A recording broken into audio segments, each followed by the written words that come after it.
дуруд ва рӯз бахайр бинандаи шабакаи варзиш, шуморо даъват мекунем ба тамошои яке аз мусобиқаҳои бонуфуз дар риштаи гӯштини ҷудо Гранд-слам Тбилиси 2022, ҷое ки рақобату набард ва нерӯсанҷии паҳлавонони сайёра инҷо сурат мегирад ва ин рӯзи дуюм аст ки ҳамакунун дар аввалин рақобатҳо паҳлавони навҷавони тоҷик Муҳаммад Абдуҷалилзода бо либосҳои сафед ва бо намояндаи Ирландия Ион Флеминг рӯи майдон омаданд. Ҳамакунун мебинем ки ин паҳлавони наврустаи ҷудои меҳан чӣ гуна муқобили ин ҳарифаш нерӯсанҷиро идома медиҳад.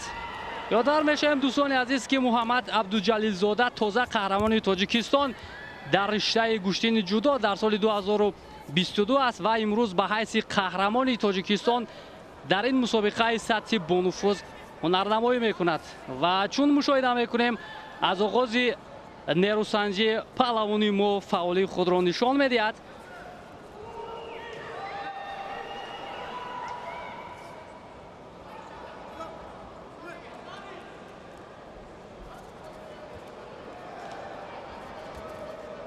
хуб, инҷо ҳаракатҳои ҳарду паҳлавон хуб ба назар мерасанд. паҳлавони 18-солаи тоҷик ҳамакунун роҳ ба сӯи муваффақиятҳо мениҳад ва ин рақобати ӯ албатта инҷо як ҳаракати Муҳаммадҷон буд, вале ҳариф низ албатта чун гуфтем аз Муҳаммадҷон дида аз ҷиҳати сину сол, аз ҷиҳати таҷриба зиёдтар дар чунин мусобиқаҳо ширкат вардидааст, вале инҷо гап сари он меравад ки кадом паҳлавон инҷо хубтару беҳтар омодагӣ дидааст ва чун мебинем ҳаракатҳои паҳлавони мо хеле хуб аст. хуб, инҷо паҳлавони ирландӣ Флеминг Ион мехоҳад усули дар замин нигоҳ доштан ё буғӣ карданро истифода барад, вале хушбахтона барои паҳлавони мо инҷо муяссар шуд ки хуб, инҷо ба хотири камфаъолӣ ба паҳлавони Ирландия огоҳии аввалро доданд. аллакай ду огоҳӣ дорад инҷо. паҳлавони хилати кабуд дошта.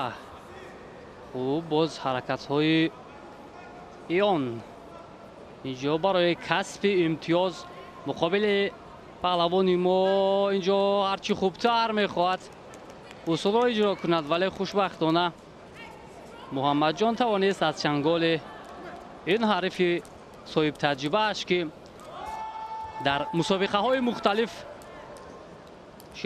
ширкат кардааст.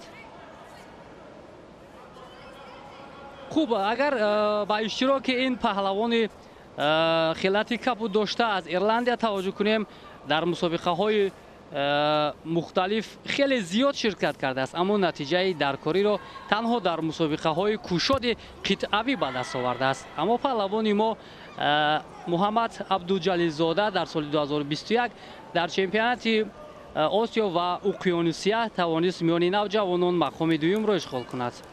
хуб, инҷо як ҳаракати паҳлавони ирландӣ, вале набояд инҷо иҷозат диҳад Муҳаммад ки ҳарифаш иҷрои усул кунад.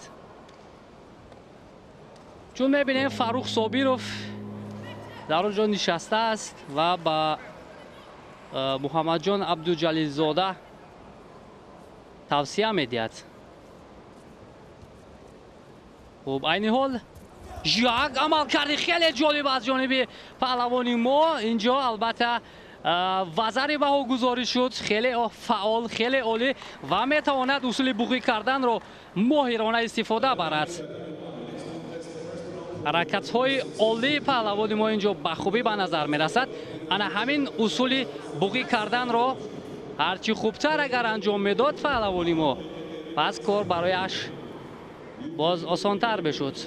хуб, албатта бо як вазари паҳлавони мо пешсаф аст ва бо ду шидо рақибаш бозанда аст ва агар ҳамин пешсафии худро идома диҳад паҳлавони мо, нагузорад ки ҳариф имтиёзе ба даст биёрад, пас дар вохӯри аввали худ метавонад бо сари баланд ба марҳилаи дигар роҳ ёбад.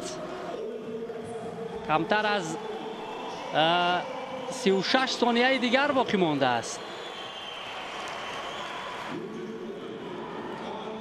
خب اینجا داور اشاره میکند که باید پهلوان تاجیکستانی لباسهای خود را به ترتیب درآورد و بعدا رقابت را بار دیگر شروع کنند. یادآور میشیم دوستان عزیز که این حال محمد جان عبدالجلیل‌زاده دانشگاه ملی تاجیکستان است، در فاکولته مالیه و اقتصادیات جهان تحصیل میکند و اینجا یک عملکرد خوب دیگر از جانب پهلوانی ما بود.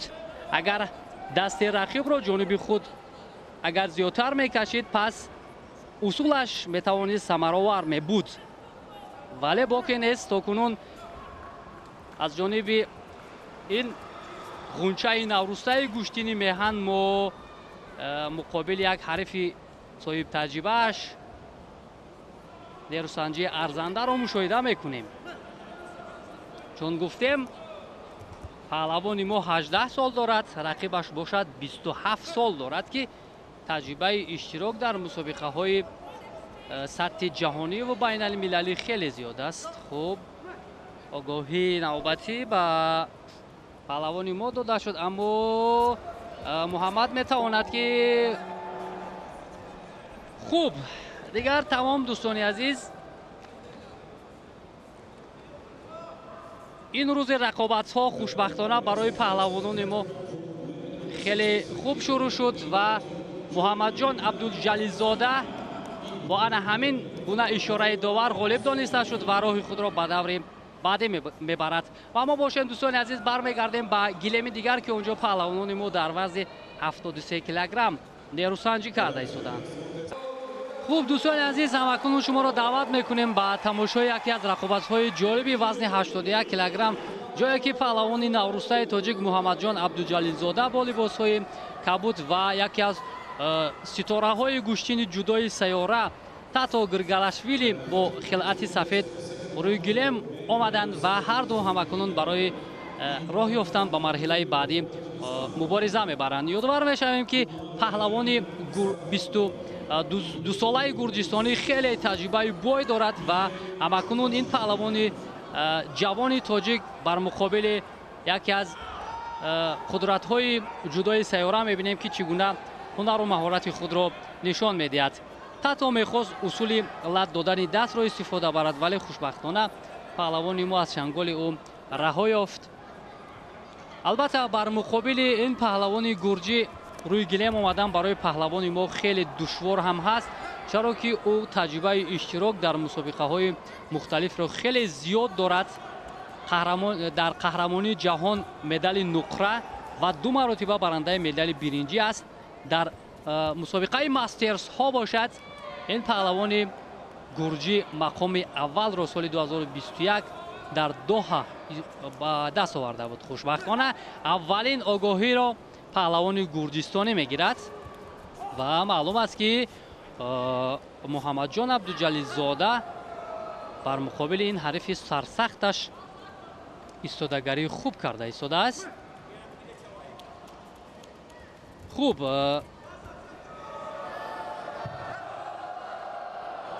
البته دوستان عزیز چون بالاتر هم قید کردیم همین گونه میدان‌های بزرگ با همین گونه پهلوان‌های سطح جهانی رقابت کردن برای پهلوانان ما خوب هست و کسب تجربه میکنن. اینجا به خاطر کمفعالی به پهلوان ما آگاهی داده شد، ولی اینجا پیشصفی یا همون فعالی تاتو گرگلاشویلی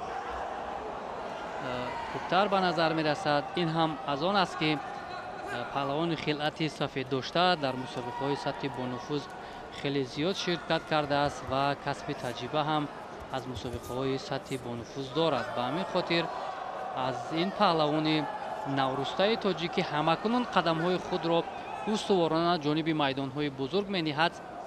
خوب یک کسبیت، یک مهارت والا تقاضا کرده می شود، ولی اینجا برای پهلوان ما دشوار است تا مقابل این حریفش یگان عملکرد جالبی را به انجام رساند. چون گفتیم این پهلوان گرجی خیلی تجربه زیاد دارد در بازی‌های المپیک. پهلوانی موفق ما اکمل مرادوف را شکست داده بود و آگاهی دوم را باشد اینجا با پهلوانی ما میدهند و این عملکرد پهلوانی گرجی خیلی خطرناک بود. باز دوباره شروع میکنم رقابت رو هر دوی پهلوان.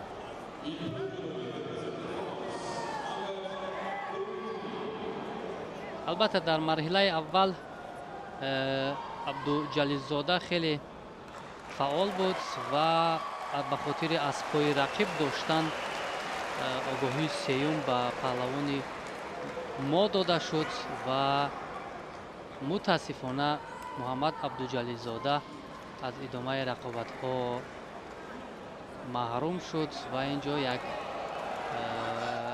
گفتگوی میان هر دوی پهلوان صورت گرفت و خوب بکنید دوستان عزیز. محمد جان عبدالجلیل‌زاده پهلوان جوان است و آینده او را ما در چنین میدان های به بالا امیدواریم که زیادتر میبینیم و او میتواند که درخشش خود را باز نشان دهد.